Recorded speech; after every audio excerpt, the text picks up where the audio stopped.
ചേരുന്നുണ്ട്. ജിബിൻ, ഇന്നലെ രാത്രി വൈകിയും പലതരത്തിലുള്ള പ്രതിഷേധം നഗരത്തിൽ ഉണ്ടായിരുന്നു. ഇന്നിപ്പോൾ വിദ്യാർത്ഥികളടക്കം ഈ പ്രതിഷേധത്തിന്റെ ഭാഗമാണോ?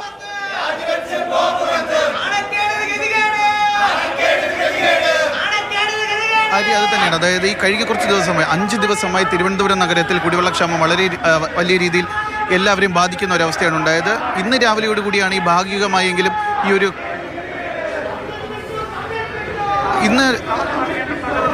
ഇന്ന് രാവിലെയോട് കൂടിയാണ് നഗരത്തിലെ കുടിവെള്ള പ്രശ്നം ഏതാനും രീതിയിലെങ്കിലും പരിഹരിക്കാൻ സാധിച്ചത്. പക്ഷേ ഇപ്പോഴും കുടിവെള്ളം കിട്ടാത്ത പല പ്രദേശങ്ങളുമുണ്ട്. ഈ ഒരു സാഹചര്യത്തിലാണ് നഗരപരിധിയിലെ വിദ്യാഭ്യാസ സ്ഥാപനങ്ങൾക്കുൾപ്പെടെ കോളേജ്, സ്കൂൾ ഉൾപ്പെടുന്ന വിദ്യാഭ്യാസ സ്ഥാപനങ്ങൾ ഉൾപ്പെടെ ഉള്ളവർക്ക് അവധി നൽകുന്ന തീരുമാനമുണ്ട്. അതായത് ഈ നഗരത്തിലെ കുടിവെള്ള പ്രശ്നം കാരണം നഗരത്തിലെ വിദ്യാഭ്യാസം ഉൾപ്പെടെ സ്തംഭിക്കുന്ന ഒരു അവസ്ഥയാണ് ഉണ്ടായിരിക്കുന്നത്. ഇതിനെതിരെയാണ് ഇപ്പോൾ KSU യൂത്ത് കോൺഗ്രസ് അടക്കമുള്ളവർ, അതിൽ സ്കൂൾ കുട്ടികളും ഉണ്ടെന്നാണ് പറയുന്നത്. ഈ സ്കൂൾ കുട്ടികളടക്കമുള്ള KSU യൂത്ത് കോൺഗ്രസ് പ്രവർത്തകർ ഇപ്പോൾ നഗരസഭയ്ക്കുള്ളിലേക്ക് കടന്നുകൊണ്ട് പ്രതിഷേധിക്കുന്നത്. നഗരസഭയുടെ അകത്ത് കയറി ഇവർ കുത്തിയിരുന്ന് പ്രതിഷേധിക്കുകയാണ്. ഇപ്പോൾ നഗരസഭയുടെ സെക്രട്ടറി അടക്കമുള്ളവർ ഇവിടെ പ്രവേശിക്കുന്നതിന് വേണ്ടി എത്തിയിട്ടുണ്ട്. അവരൊന്നും തന്നെ അകത്തേക്ക് പ്രവേശിച്ചിട്ടില്ല. എന്തായാലും UDFന്റെ, അതായത്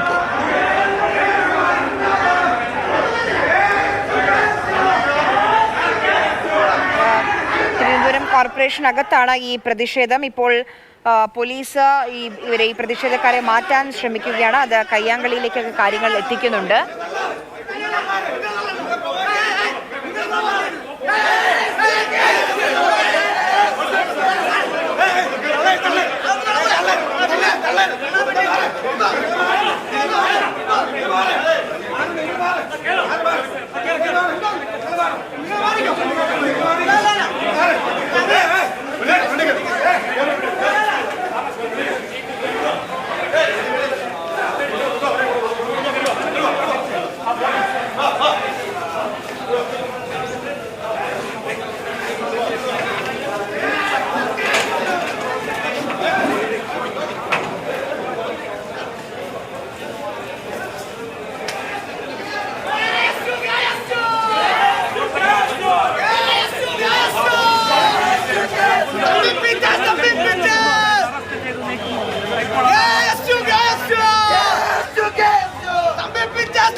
ഈ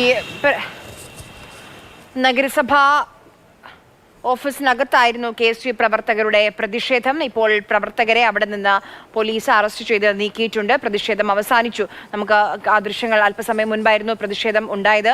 5 ദിവസമായി തലസ്ഥാന നഗരത്തിൽ കുടിവെള്ളം കിട്ടാക്കനിയായിരുന്നു. ഇതുമായി ബന്ധപ്പെട്ട യുവജന സംഘടനകൾ, പ്രതിപക്ഷം പ്രതിഷേധത്തിലാണ്. അതിന്റെ ഭാഗമായാണ് KSU പ്രവർത്തകർ ഇതിനകത്ത് പ്രതിഷേധിച്ചത്.